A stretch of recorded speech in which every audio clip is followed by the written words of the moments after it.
자, 여러분 안녕하세요. 동아시아사 시간이 돌아왔습니다. 기말고사 다들 잘 보셨나요?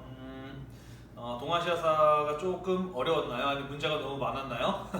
네, 선생님 등급을 나누기 위해서 어쩔 수 없었다는 거 여러분들이 좀 이해를 해주셨으면 좋겠네요.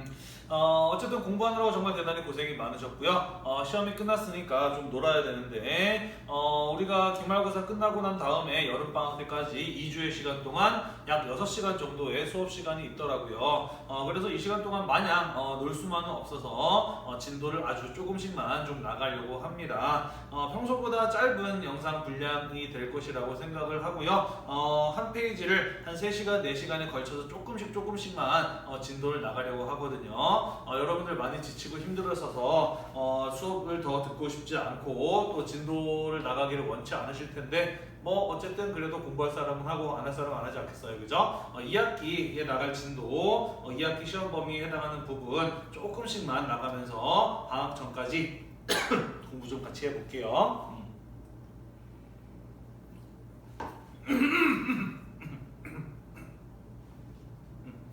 자, 교재 29쪽 같이 한번 보도록 하겠습니다. 자, 8단원, 8번째 단원이 되겠네요. 17세기 전후의 동아시아 전쟁이라고 되어 있습니다. 17세기를 전후해서 동아시아에는 아주 큰 전쟁이 몇 차례 있습니다. 그 대표적인 예가 바로 무엇이냐면요, 임진왜란과 병자호란이고요. 그리고 명나라에서 청나라로 넘어가는 명청의 교체, 이런 것들을 이야기를 합니다. 자, 이 17세기를 전후로 있었던 이 동아시아를 둘러싼 대규모의 국제 전쟁은요, 이후에 동아시아의 국제 질서와 동아시아 각국의 상황을 크게 바꾸어 놓는데 매우 큰 영향을 주게 됩니다. 자, 그래서 우리 이번 시간에는 이 17세기를 전후한 임진왜란과 병자호란 같은 전쟁들이 일어나기 이전에 동아시아 각국의 상황은 어떠했는지에 대해서 살펴볼 것입니다. 자, 우선은 첫 번째로 임진왜란과 병자호란이 일어나기 전에 명나라의 상황은 어떠했는지부터 먼저 이야기를 해보도록 할게요. 봅시다. 자, 명나라의 내후 외환과 내정개혁이라고 되어 있어요. 명나라는 16세기 들어서게 되면서 짧은 전성기가 끝이 나게 되고요. 내부적으로나 외부적으로나 큰 위기에 처하게 됩니다. 그러면서 그러한 어떤 위기로부터 벗어나고자 개혁을 시도하게 되는데요. 그 개혁이 제대로 이루어지지 못하면서 결국 명나라는 몰락의 길을 걸어가게 됩니다. 이번 시간에 우리는 명나라가 16세기에 어떠한 내부적인 문제와 외부적인 어려움이 있었는지에 대해서 같이 한번 살펴보도록 하겠습니다. 자, 같이 한번 봅시다. 배경부터 이야기를 해보도록 할게요. 우리 지난 시간에 명나라의 전성기를 이끌었던 영락제 때까지 이야기를 했었잖아요, 그죠? 자, 그리고 이 영락제의 경우에는 쿠빌라이 칸과 같이 대제국을 다스리는 황제가 되고자 하는 꿈을 가지고 있었다라고 이야기를 했어요, 그죠? 그래서 몽골 초원으로 도망간 몽골족을 쫓아서 공격을 했었고, 또 남쪽으로는 북베트남 지역을 침략을 해서 호 왕조를 멸망시키고 베트남 지역을 일시적으로 지배하기도 하는 등의 모습을 보였지 않습니까, 그죠? 자, 그래서 이 영락제 같은 경우에는요, 죽기 직전까지도 자신의 그러한 꿈을 버리지 못했어요. 그래서 마지막까지도 직접 군대를 이끌고 몽골 초원에 가서 몽골군들과 전쟁을 하던 중에 병이 들어서 사망을 하고 맙니다. 자, 그리고 영락제가 죽으면서 이 명나라의 짧은 전성기도 끝이 나게 돼요. 왜 그러냐면요, 첫 번째, 대제국의 황제가 되고자 했던 이 영락제는 그 대제국의 황제가 되고자 하는 꿈을 이루기 위해서 많은 전쟁을 치렀고요. 그 많은 전쟁을 치르면서 막대한 전쟁의 비용을 소모하였기 때문입니다. 자, 유목민족이 농경지역을 침략하는 것과 그리고 농경민족이 유목지역을 침략하는 것은 완전히 다른 이야기라고 보시면 돼요. 왜냐하면 유목민족들이 농경지역을 침략하고 정복해 나가면은 점점 더 경제적으로 가치 있는 땅들, 농사가 잘 돼서 먹을 것이 많이 나는 땅들을 확보해 나가기 때문에 전쟁을 하면 할수록 더 많은 물자를 얻을 수 있다라고 하는 장점을 가지고 있습니다. 자, 그에 비해서 농경민족이 유목지역을 침략하게 되면은요, 어떠한 문제를 가지고 있느냐, 알다시피 유목지역의 경우에는 경제적 생산력이 크게 떨어지는 곳이에요, 그죠? 다시 말해서 전쟁을 하기 위한 식량 같은 것들 전부 다 본토에서 실어 날라야 했기 때문에 많은 전쟁의 비용이 들 뿐만 아니라 새롭게 정복한 땅도 농사가 안 되는 유목지역이기 때문에 그 땅을 얻었다고 하더라도 더 추가적인 어떤 이익을 얻어 나갈 수는 없는 상황이었다라는 것이죠. 따라서 유목민족이 농경지역을 침략하는 것에 비해서 농경민족들이 유목지역을 쳐들어가는 것은 어마어마하게 많은 전쟁의 비용이 부담될 수밖에 없었다라는 것입니다. 그리고 죽기 직전까지 몽골 원정을 하고 있었던 이 영락제, 당연히 그가 사망하고 난 뒤에는 어마어마한 전쟁 비용에 대한 부담이 명나라에게 다가왔다라는 것입니다. 뿐만 아니라 영락제의 경우에는 자신의 황제로서의 권위를 높이기 위해서 수도를 난징에서 베이징으로 천도하고 난 이후에 자금성과 같은 거대한 궁궐을 지었잖아요. 그죠? 그런 어떤 대규모 토목공사에도 또 막대한 비용이 들어가게 됩니다. 그래서 막대한 전쟁 비용과 토목공사에 들어가는 비용 등으로 인해서 영락제가 사망하고 난 이후에 명나라의 국력은 점차 쇠퇴하는 모습을 보이게 됩니다. 자, 그래서 이 명나라의 국력이 점차 쇠퇴해가게 되자 이후에 몽골족이라든지 주변 국가나 민족에 대한 압박이 점차 약해지게 되는 것이고요. 그러면서 세력을 회복한 몽골족이라든지 아니면은 일본의 왜구 등에 의해서 침략을 당하면서 명나라는 크게 대외적인 위기를 겪게 됩니다. 자, 우선 첫 번째 북로 몽골부터 보도록 할게요. 자, 여기 지금 교재에 보시면은 북로 남웨이 침입이다라고 되어 있는데 북로는 당시 명나라 북쪽에 있었던 그리고 세력을 회복한 몽골족을 말하는 것이고요. 남웨라고 하는 것은 일본에서 발생한 해적인 왜구를 말하는 것입니다. 16세기로 넘어가게 되면서 15세기 이후로 가게 되면서 이 명나라의 경우에는요, 북쪽으로부터 몽골의 침략 그리고 남쪽으로부터는 외구의 침략을 받게 되면서 큰 피해를 겪게 되는데 이것을 가지고 북로 남외의 침입이라고 이야기를 합니다. 자, 우선은 그 첫 번째로 북로 몽골족의 침략에 대해서부터 먼저 이야기를 해보도록 할게요. 자, 몽골족의 경우에는 14세기에 주 원장이 그들을 중원에서 쫓아내면서 몽골족은 중원에 대한 지배를 포기하고 몽골 초원으로 후퇴하였다라고 이야기를 하였습니다. 자, 그러면서 몽골족의 세력이 크게 약화되면서 이후에 몽골족은 이 영락제와 같은 명나라로부터 침략을 받게 되면서 큰 위기를 겪게 되는데요. 영락제가 죽고 난 이후에 명나라의 국력이 크게 쇠퇴하게 되면서 몽골에 대한 압박이 약해지게 되자 15세기 초로 가게 되면서 몽골은 이 몽골 초원 지역에서 점차 그 세력을 회복해 나가게 됩니다. 그러면서 공격하고 방어하는 입장이 뒤바뀌게 되면서 이후에 몽골 세력을 회복한 몽골족은 명나라에 대해서 강한 군사적인 압박을 가하게 되었다라는 것이죠. 자, 그 대표적인 예로는 15세기에 나타났던 오이라트부의 예를 들 수가 있어요. 자, 오이라트라고 하는 것은 몽골족의 한 부족의 이름이에요. 자, 알다시피 몽골족은 유목민족이고 유목민족들의 경우에는 수많은 부족 집단들로 나뉘어서 각각 부족 단위로 생활하였다라고 이야기를 했잖아요. 그죠? 15세기 초에 몽골 전체 지역의 주도권을 장악했던 한 부족의 이름이 바로 오이라트라는 애들이었어요. 그래서 이들을 오이라트부 라고 부릅니다. 자, 이 15세기에 몽골 초원 지역에서의 주도권을 장악했던 오이라트부의 경우에는요, 어떠한 피해를 입히기도 하였느냐. 자, 이 몽골 초원 지역에서 몽골족의 세력이 점차 강해지게 되자 명나라 입장에서는 그들의 힘이 더 강해지기 전에 그들을 때려잡으려는 계획을 가지고 있었습니다. 그래서 그런 더 야심찬 계획을 세우고 명나라의 황제 정통제라고 하는 사람이었는데요. 오늘따라 목이 왜 이렇게 아프지? 네, 여러분들 시험 본다고 수업을 안 해서 며칠 동안 수업을 안 했더니 지금 목이 잠겨서 굉장히 좀 아프네요. 이해하세요. 아무튼 정통제라고 하는 황제가 직접 군대를 이끌고 몽골족을 제압하기 위해서 몽골 초원 지역으로 쳐들어갔다가 오히려 몽골족에게 패하게 되면서 사로잡히는 사건이 벌어졌습니다. 그게 바로 1449년에 있었던 이른바 토목보이변이라고 하는 사건이었어요. 토목보는 당시 이 명나라의 황제가 사로잡혔던 지역의 이름이고요. 황제가 사로잡혔다라고 하는 생포되었다라고 하는 대단히 충격적인 사건이었다라는 의미에서 이 사건을 토목보이변이라고 이야기를 합니다. 황제 중심의 지배체제를 갖춘 나라에서 황제가 적에게 사로잡혔다라고 하는 것은 무엇을 의미하는 것인가요? 그렇죠. 나라가 망할 뻔한 위기를 겪었다라는 그 정도의 심각한 상황이었다라고 볼 수가 있겠죠. 그죠? 오이라트부 같은 경우에는요, 이 명나라의 황제인 정통제를 잡아서 이후에 이제 비싼 몸값을 받아 잡아내고 풀어낼 목적으로 생포했었다라고 해요. 자, 그런데 이 정통제라고 하는 황제가 몽골족에게 이제 생포되자 이후에 명나라에서는 그냥 새로운 황제를 세워버리고 그 사람 우리 황제 아니야, 몸값 줄 필요 없어 라는 식으로 이렇게 나와버렸다고 하더라고요.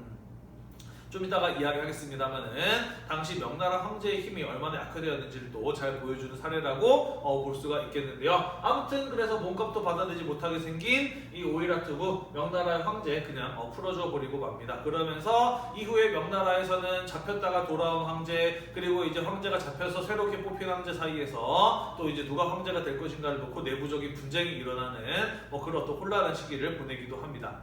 명나라가 얼마나 내부적으로도 혼란한 상황이었는지 대충 짐작이 가시죠. 자, 아무튼 그래서 세력을 회복했던 몽골족이 오이라트부에 의해서 명나라가 큰 피해를 입었던 사건, 토목보이변이라고 하는 사건이 있었다라는 거 정도 알고 넘어가시면 될 것 같아요. 자, 그러다가 16세기로 넘어가게 되면은요, 몽골족 내부에서 주도권 다툼이 일어나게 되면서 오이라트 부족이 아니라 타타르라고 하는 부족이 몽골 부족의 주도권을 장악하게 됩니다. 알탄칸이라고 하는 사람이 이끌었던 부족이고요. 이후에 이 타타르부의 경우에는, 타타르부가 이끄는 몽골족의 경우에는 16세기에 명나라로 침략해 들어와서 명나라의 수도였던 베이징 성문 바로 앞까지 그의 군대가 진격해 왔었고요. 수일 동안 명나라의 수도였던 베이징을 포위하다가 돌아간 사건이 있었습니다. 그것이 바로 1550년에 있었던 이른바 경술의변이라고 하는 사건이었어요. 내부적으로 복잡한 사정이 있었는데 그런 거 다 아실 필요는 없고요. 아무튼 명나라가 수도였던 베이징까지 함락될 뻔한 위기를 겪었다라는 것 정도만 이해를 하시면 될 것 같아요. 몽골족 내부에서 이러저러한 어떤 갈등이 있었고요. 그래서 알탄칸의 손자가 자기를 따르는 사람들을 이끌고 명나라로 망명을 갔어요. 그리고 알탄칸은 자신의 손자를 잡으려고 군대를 이끌고 베이징 성문까지 쳐들어왔던 것이고요. 나라가 망할 위기에 처했던 명나라는 알탄칸의 손자를 다시 돌려보내주는 조건으로 알탄칸 타타르부를 이끌고 있었던 몽골의 칸 알탄칸은 이 명나라의 수도였던 베이징을 수일간 포위하다가 협상이 이루어지면서 군대를 풀고 다시 몽골 초원으로 돌아갔던 사건이 바로 경술의 변이라고 하는 사건이었다라는 것입니다. 자, 아무튼 중요한 것은 무엇이냐면요, 원래 명나라는 이 몽골족들을 중원에서 쫓아내고 한족의 왕조로서 다시 태어난 것이 바로 이 명나라였다라고 이야기를 하였습니다. 또한 이후에 영락제는 이 쿠빌라이 칸과 같은 대제국의 황제가 되기 위해서 몽골족에 대한 전쟁을 수행했던 사람이었다라고 이야기를 했어요. 그죠? 다시 말해서 영락제 때까지는 명나라가 몽골족을 공격하는 입장이었다라는 것이죠. 자, 그런데 영락제가 사망하고 난 이후에 명나라의 국력이 크게 쇠퇴하게 되면서 입장이 어떻게 되었다는 거예요? 바뀌었다라는 거예요. 그죠? 이후에 15세기, 16세기를 거치면서 이 몽골족이 세력을 회복하고 명나라를 공격하는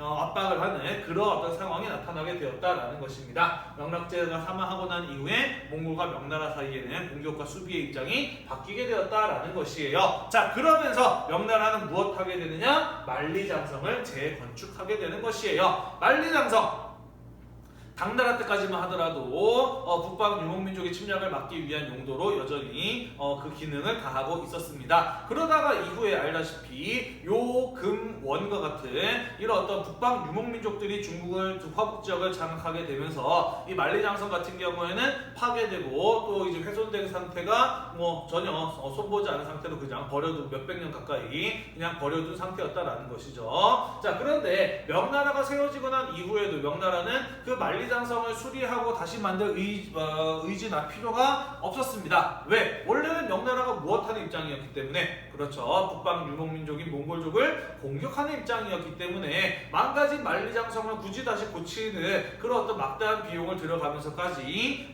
그런 만리장성을 고칠 필요가 전혀 없었던 것이죠. 자, 그런데 아까 우리가 이야기했듯이 15, 16세기를 거치면서 명나라가 몽골족을 공격하는 입장에서 방어하는 입장으로 바뀌게 되면서 이제는 유목민족의 침략을 막기 위해서는 옛날에 만들었던 만리장성을 다시 복원하고 수리하고 만들 필요가 있었다라는 것이죠. 그죠? 그래서 이후에 명나라는 만리장성을 재건축하는 모습을 보였다라는 것이고요. 그래서 우리가 중국의 관광을 가서 볼 수 있는 만리장성은요, 진나라의 시황제가 만들었던 것이 아니라 명나라 때 재건축된 만리장성의 모습을 볼 수가 있는 것입니다. 오늘날과 같은 모습을 갖추게 되었다라는 것이에요. 막대한 비용이 들어가는 만리장성을 다시 만들었다는 거, 당시 명나라가 얼마나 심각한 위기에 처해 있었는가를 또 잘 보여주는 사례라고 볼 수가 있겠죠. 그죠? 자, 그 다음 남외로 넘어가 보도록 합시다. 자, 명나라는 북로 남외의 침략에 시달리고 있었다라고 이야기를 했잖아요. 그죠? 방금까지는 명나라의 북쪽 경계를 위협하였던 몽골족 북로에 대해서 이야기를 해보았습니다. 지금 우리는 임진왜란 병자호란이 터지기 직전에 명나라의 상황이 어떠했는지에 대해서 배우고 있어요. 분명히 명나라의 상황은 대내적으로나 대외적으로나 큰 위기에 처해 있었다라고 이야기를 했습니다. 그 첫 번째 원인으로 북로 이야기를 했고요. 두 번째 남외로 가보도록 하겠습니다. 자, 남외라고 하면 명나라의 남쪽 해안을 남쪽에서 나타나서 명나라를 힘들게 만들었던 왜구를 뜻하는데요. 자, 이 왜구라고 하는 일종의 해적이 등장하게 된 배경에는 여러 가지가 있습니다만은 그것 중에서도 가장 중요한 이유는 무엇이었냐면은 바로 명나라가 실시했던 해금 정책 때문이었어요. 자, 우리 명나라의 해금 정책 배운 적이 있습니다. 생각이 안 나시겠지만 해금 정책이라는 용어는 처음 쓰는 것 같기도 한데요. 자, 아무튼 이 명나라가 실시했던 해금 정책이란 무엇이냐? 우리 지난번에 이런 얘기 배웠습니다. 원나라에서 명나라로 넘어가게 되면서 명나라는 한족이 동아시아의 국제 질서를 주도하는 그런 어떤 모습을 되살리고자 하였다라고 이야기를 하였어요. 그래서 명나라는 자신이 중심이 된 조공과 책봉의 질서를 주변 국가들에게 요구하였고, 일본, 조선, 류큐 같은 나라들, 대월 같은 나라들이 그것을 받아들이면서 명나라 중심의 조공과 책봉의 질서가 부활하였다라고 이야기를 하였습니다. 또한 명나라 같은 경우에는 한족 왕조였기 때문에 그들은 자신들이 다른 국가나 민족들보다 우월하다라고 생각하는 중화 사상 같은 것을 가지고 있었다라고 이야기를 하였어요. 그죠? 자, 그래서 원나라 때만 하더라도 자유로운 교육이 이루어질 수 있었는데 원나라에서 명나라로 넘어가게 되면서 한족들은 대등한 입장에서 자유로운 교육을 하는 것을 허용하지 않았다라고 이야기를 했어요. 오직 명나라의 조공을 바치고 그에 대한 대가로 담례를 회사를 받아가는 형식으로만의 교육을 허용하였다라고 이야기를 하였습니다. 그죠? 그래서 개인이 무역하는 것, 자유로운 형태로 무역하는 것, 우리는 그런 것을 사무역이라고 이야기를 하는데, 그런 어떤 사무역을 허가하지 않고 오직 조공의 형태로만 무역할 것을 허용을 하면서 그 나머지의 교류는 철저하게 통제를 하는 정책을 실시하였으니 우리는 그것을 가지고 명나라의 해금 정책이라고 이야기를 한다라는 것이에요. 해, 바다 해자죠. 금, 금지할 금자예요. 다시 말해서 바다를 막는다, 외국과의 교류를 금지한다라는 뜻이라고 보시면 될 것 같습니다.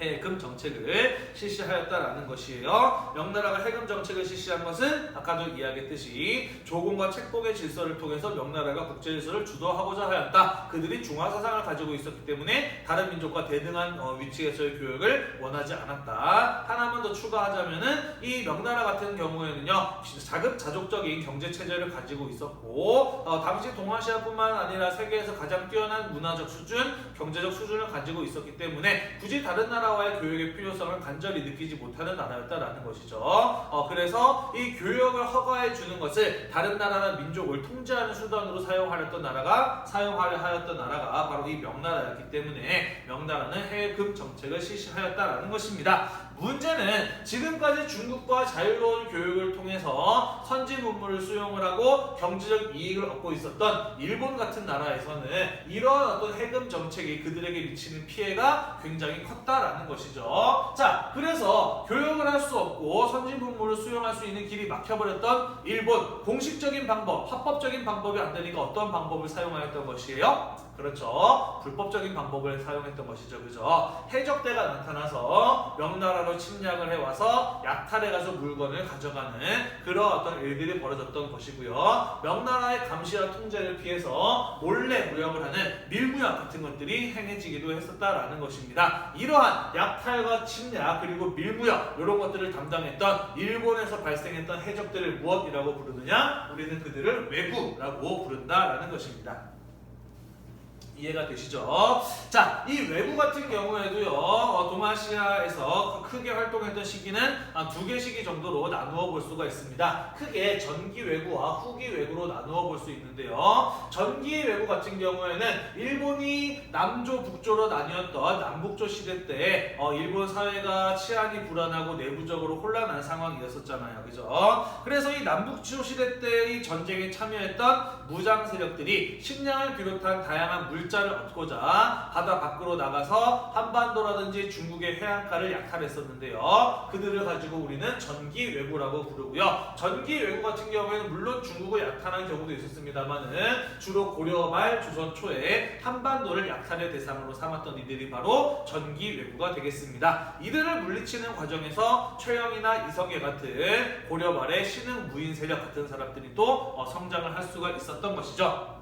자, 그리고 두 번째로 외구가 많이 활동했던 시기는 16세기이고요. 이 16세기의 활동했던 외구는 후기 외구라고 구분해서 부르는데요. 우리가 나중에 배우겠습니다만은 일본은 무로마치 막부로 넘어가게 되면서 초반에는 일본 사회 내 질서가 잘 유지가 됩니다만은 시간이 점차 지나가게 됨에 따라 이 무로마치 막부에서 만들었던 통치 체제가 점차 무너져 가게 됩니다. 근본적인 한계를 가지고 있었거든요. 나중에 이야기를 할 거예요. 자, 그러면서 무로마치 막부 말기로 가게 되면서 일본 사회 내에는 또다시 혼란에 휩싸이게 됩니다. 그러면서 치안이 불안해지고 막부는 그런 것을 제대로 통제하지 못하게 되자 많은 도적대가 나타나게 되는데 그 가운데 바다 바깥으로 나가서 해외 주로 명나라의 동남 해안 지역을 약탈했던 이들이 바로 16세기에 활동했던 후기 외구라고 불리는 이들이다라는 것입니다. 그리고 우리가 지금 배우고 있는 외구는 여기 16세기에 활동했던 후기 외구에 해당한다라고 보시면 된다라는 거예요.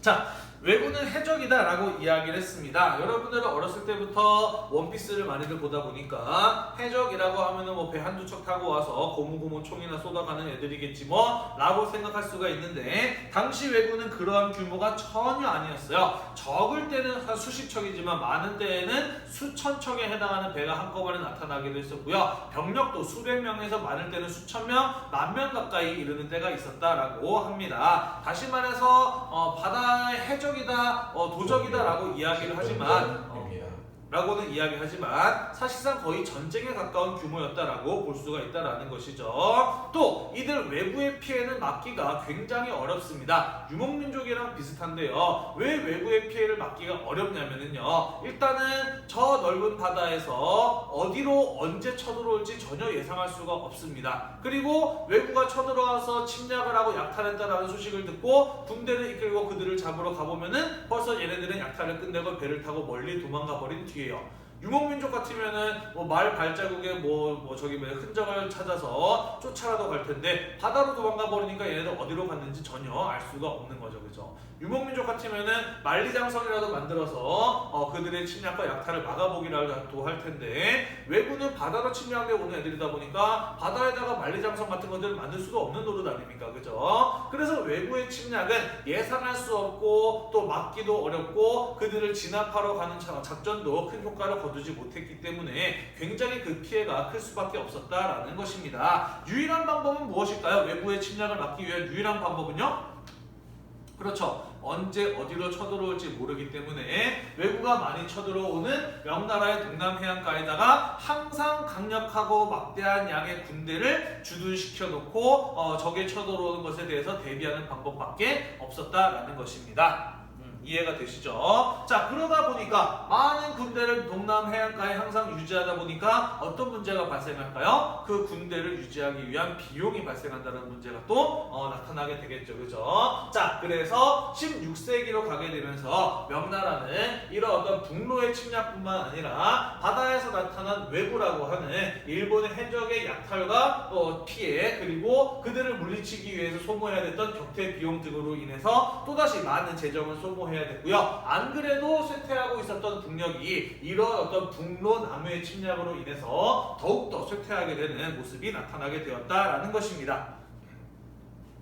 이런 상황에서 임진왜란이 터졌던 거예요. 그죠? 명나라가 제대로 대응을 할 수 있었을까요? 없었겠죠. 그죠? 그러면서 임진왜란까지 이런 상황에서 터지게 되면서 명나라는 멸망의 길을 걸어가게 된다라는 것이에요. 이해되시죠? 하나만 더 설명하고 끝내도록 할게요. 자, 이런 대외적인 위기뿐만 아니라 명나라는 내부적으로도 정치적, 사회적 혼란을 겪고 있는 상황이었습니다. 첫 번째 문제는 무엇이었냐면요. 다음 시간에 자세하게 이야기를 할 거예요. 환관 세력들이 득세, 세력을 얻게 되면서 정치가 부패하게 되었던 것입니다. 자, 환관, 우리가 이제 예전에 한나라 이야기할 때 잠깐 다룬 적이 있었죠. 그죠? 환관이라고 한다면 우리나라 치자면 내시와 같이 황제의 손과 발휘되어서 그를 시중드는 사람을 말한다라고 이야기를 했잖아요. 그죠? 황제권을 강화할 수 있는 가장 쉽고 빠른 방법은 바로 이들 환관이나 외가층 친척들, 외척을 이용하는 방법이다라고 이야기를 했어요. 황제권이 강해지기 위해서는 황제의 손과 발휘되어서 그의 명령에 따라 충실하게 임무를 수행해 나갈 수 있는 능력 있고 충성스러운 신하들이 많이 필요하다라고 이야기를 하였습니다. 물론 가장 좋은 방법은 과거 제도라든지 교육 제도라든지 이런 것들을 정비해서 충성스럽고 능력 있는 인재를 뽑는 것인데요. 이것은 효과가 확실하지도 않을 뿐만 아니라 시간과 비용이 많이 들어가는 일이었죠. 자, 그래서 가장 쉽고 빠르게 황제의 손과 발이 되어줄 수 있는 충성스러운 사람들을 임명할 수 있는 방법은 무엇이냐? 어렸을 때부터 나와 함께 자랐던 친구 같은 환관들이나 아니면은 나의 외가친 친척들, 외척들 이런 사람들을 이용하는 방법이었던 것이에요. 그죠? 자, 이것이 쉽고 빠른 방법이긴 합니다만은 어떠한 부작용을 가지고 있다라고 우리 이야기했었나요? 그렇죠. 이들 같은 경우에는 황제의 세력을 등에 업은 황제의 친인척들이기 때문에 이들이 만약에 부패하게 되었을 때에는 아무도 이들을 비판하거나 견제할 수 없게 된다라고 이야기를 하였어요. 그죠? 한나라 같은 경우에도 후한 말에 그러다가 나라가 망한 것 아니었습니까? 그죠? 마찬가지로 명나라 역시 이 황제권이 약화되는 과정에서 황제권을 강화하기 위한 쉽고 빠른 방법으로 환관들을 이용을 해서 황제권을 강화하는 방법을 시도하였던 겁니다. 일시적으로 효과는 있었습니다만은 이후에 점차 이들 환관들의 힘이 강해지게 되고 아무도 그들을 비판하고 견제할 수 없는 상황이 나타나 버리게 되면서 점차 명나라의 정치는 부패해가는 모습이 나타났었다라는 것입니다. 뿐만 아니라 명나라 중기 이후로 가게 되면서 나중에 우리가 배우겠습니다만은 명나라의 사회적인 경제적인 구조가 크게 변화하게 되어 이른바 상품화폐 경제의 발달이라고 하는 것이거든요. 농업 중심 국가였던 명나라에서 점차 상공업 발달에 나가게 되면서 명나라 사회가 크게 변화해 가게 돼요. 자, 그러면서 명나라 초기에 만들어왔던 사회 질서인 이른바 이갑제라고 하는 것이 명나라 중기 이후에 사회가 크게 변화하게 되면서 그 현실과 맞지 않게 됩니다.